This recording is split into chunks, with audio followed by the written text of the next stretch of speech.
Can't wait for this whole disaster to be over. No, it's not that. Alright. Allegiance to the flag of the United States of America and to the republic for which it stands, one nation, under God, indivisible, with liberty and justice for all.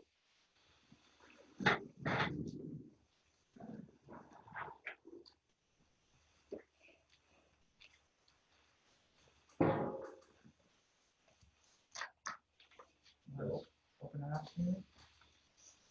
So I presented you with the packet. We have 2 submissions for setback variances. First one on the list is Mark Breton. I believe he is on Zoom. Probably we should elect the chairman. We can't hear.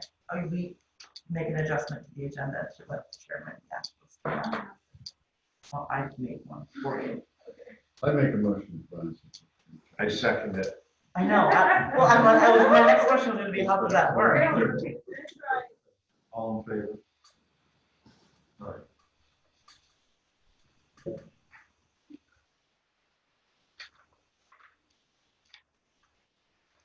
All right. Can we hear him? I know. I was just going to say, ask Rich.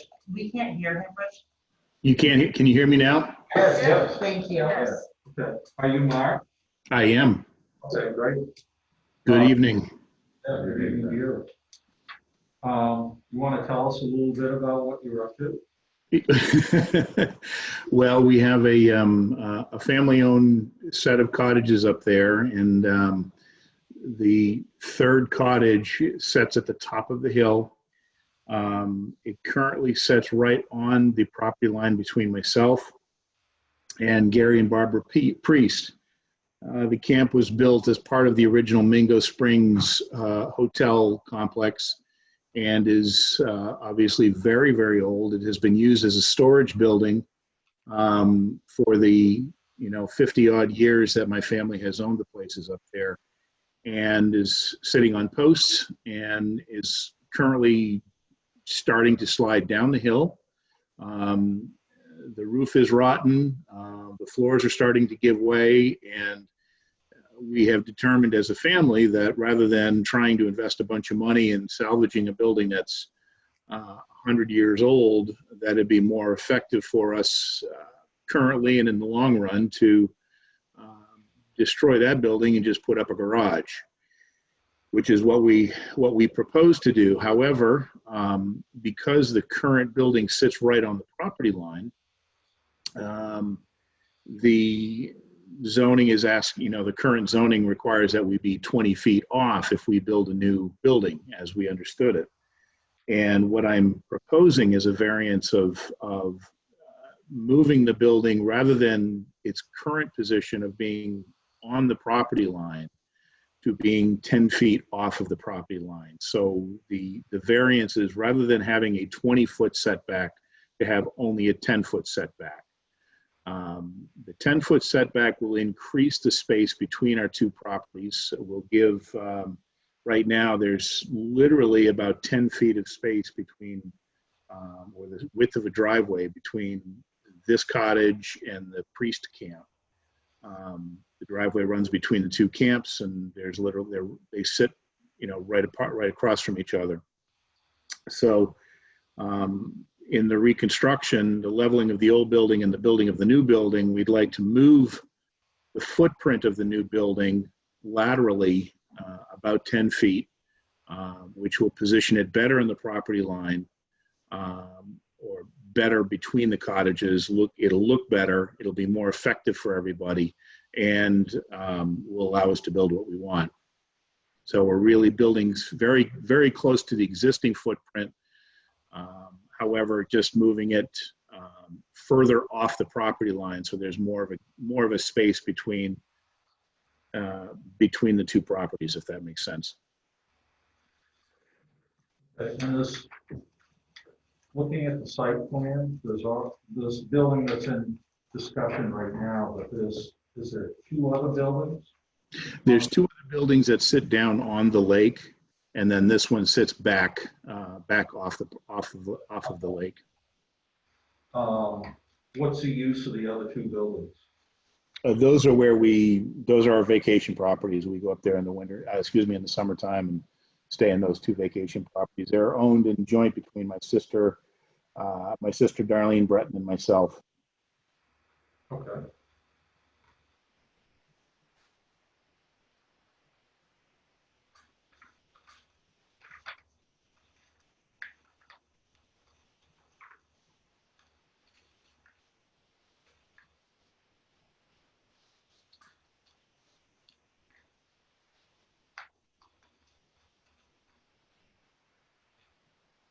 What's the dimensions of the old building?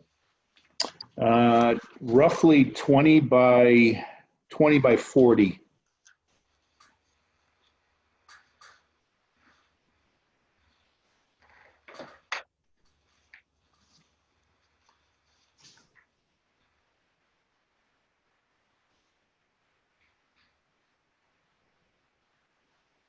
And what's the height of that, do you know?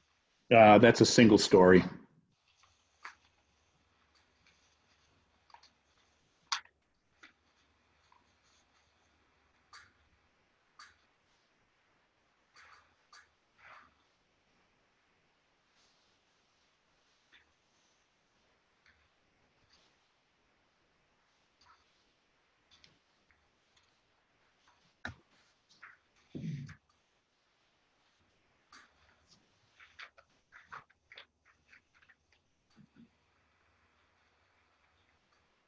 That's a question.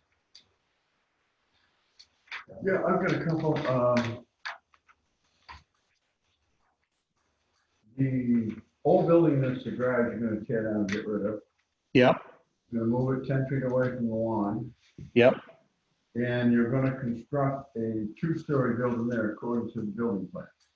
that's correct. The first floor will be a 2-car garage with a workshop space, and then the second story will be unfinished. It'll be, it's designed that if we want to finish it off, or if my next generation, should they decide to keep it, wants to finish it off, they can do so. But at this point, we're doing it as a 2-car garage with a workshop in the bottom, and that's it. The plan I'm looking at definitely is quite elaborate. It shows living quarters, definitely above the garage. Right. Living quarters of 1,000 square feet. One of my concerns is the septic system that is now on the property, is that able to handle any expansion at all to the bedroom? When I looked at the current plan or the septic system that was designed for the property, it was designed as designed for a 3-bedroom building, or 3 bedrooms as they allocated it. And the current layout has 1 bedroom right now in each of the 2 downstairs camps. So and since the camps are only used very sparingly, it's not a full season residence. We're up there probably, total a couple weeks a year, and that's it. It would have to go through reevaluation if that were the case, if we were to expand on it. But based on what the architect said that looked at everything, he didn't think it would be a problem, but obviously we would consider that if a expansion were to happen. You probably couldn't get an occupancy permit until that septic Sure. Yeah, I understand. issue was visited and taken care of. Yeah. Yeah. What we're really trying to do is, I'm 60 years old. We've had this in our family for, as I say, 50 years. My mom and dad bought it, passed it down to myself and my sister, and hopefully will stay in the family. And as our kids have enjoyed going up there as much as they have, we've decided to plan for expansion if they choose to take that on. So I said, my objective here is to give myself some storage for, boats and workshop, stuff like that. And as far as living quarters, if they want to pursue that, then they would come to you for further permits and getting septic system upgraded, that sort of thing. Now, I know you got a letter from Gary. Yep. Priest saying that he had no problem with, and he, I assume, is aware about the second story wall. Yes, he is, yeah. It was actually his son-in-law that did the design plans for us. The other question, I went down and looked around the properties down there, and there are at least three down there that are 2 stories. They're garage, similar uses with garage. Yep, yeah. Built over garage. We So, are, you know, we're one of the, we call ourselves a white trash because we've maintained ourselves as the original cabins down there and haven't gone through any major renovations. You know, so this is going to be the biggest change to that property since we've owned them. I think it's only.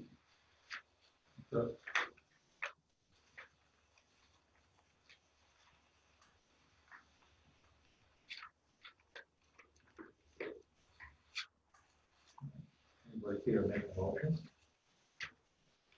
I put a motion that we pass the variance for the garage at 9 William Road. Second? I'll second it. But I'd like to- Okay, sure. The only thing is I want to make sure in the variance that you put in there that stipulates that the upstairs of the garage remain unfinished until they go through another permitting process. Building permit process? Yes, well, the whole review, I would think. I don't know what the code enforcement officer would call it, but, It would be another building permit when you're. you know, so you can revisit the septic issue and that kind of stuff. But otherwise, no, I don't know. Yeah, it's just one of those places that they're all packed in there and it's Exactly. a lot of photography there that has to be considered, so. And what they're proposing, even in the future, is pretty nice looking. It does match. It's not grandiose and it matches with the neighborhood because there are some other places down there that looks like that. So it would fit in. Yeah.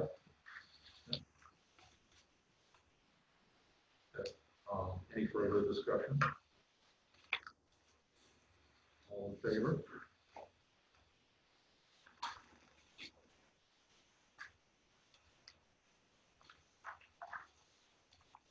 Okay.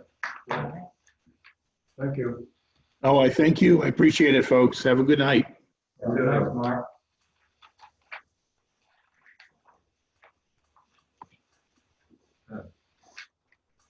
Second item on the agenda is Craig and Susan Linscott for variance dealing with setbacks as well. Craig Scott. Yep. Oh, okay, we came in, yeah, Want to tell us what you're up to? sure. And he's got a piece of property down on Judkins Road. And one of those properties are all 100 feet wide. And we did have Bailey come down and take a look at what I'm calling, I guess that would be the east side of the property. It's pretty wet and has some drainage and stuff there. I sort of post-shaded on a plot plan there. And we've got an existing house already, a cottage, and a shed that's there. And most of that is all within 100 feet of the lake. So he's proposing, wants to build a garage for a boat, maybe some upstairs storage, to probably about 22 by 30 feet. So we're trying to fit that in, avoiding the east side of the property that's really wet. And he's got a current nice driveway and put the garage in on the right, so he's got easy in for the boat and easy out for the boat kind of thing. And he does own the property to the west here. And so Which would be the doesn't- same side as the garage. Yes. same side as the garage. So he's here as the abutter, giving permission to himself. And we're asking that the side setback be 20 or 10 feet reduced from the 20. So that we can sort of position that in there get it easy for him to pull the boat in, pull the boat out. And I think Dennis asked if we had any plans, and I typically don't do a lot of work on plans. It'll be a one-story with a gabled roof until we get sort of permission. I need to spend somebody's money and design something if things might change or whatever. But You got an approximation of the height of the building? yeah, because the first floor walls are gonna be like 9 feet and it's 22 wide, so it's gonna be something like 22 feet high, 24 feet high, something like that.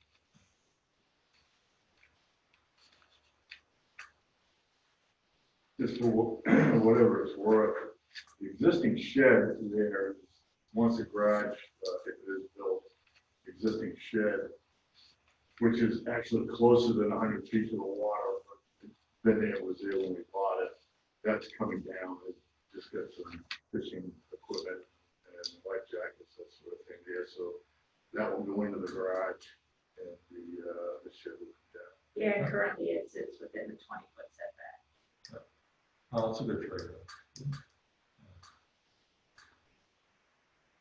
Yeah, it's pretty flat down there, so it doesn't have a lot of steep topography, but it's got a lot of wet areas and that kind of stuff. Who's the abutter on the other side? Well, actually, the other side is an association.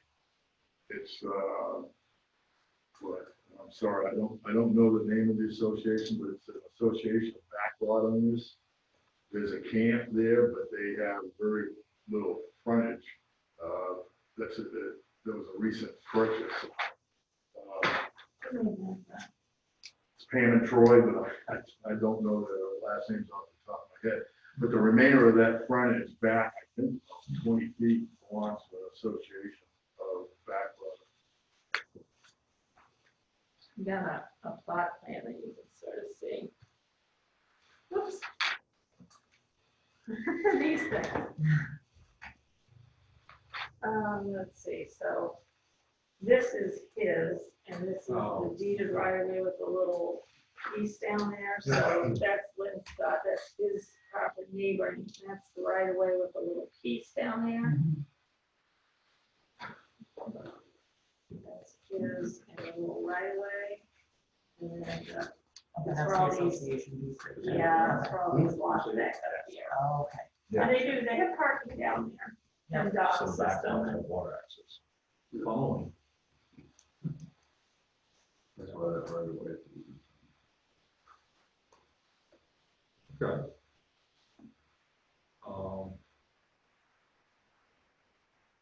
It's pretty straightforward. Anybody have any questions?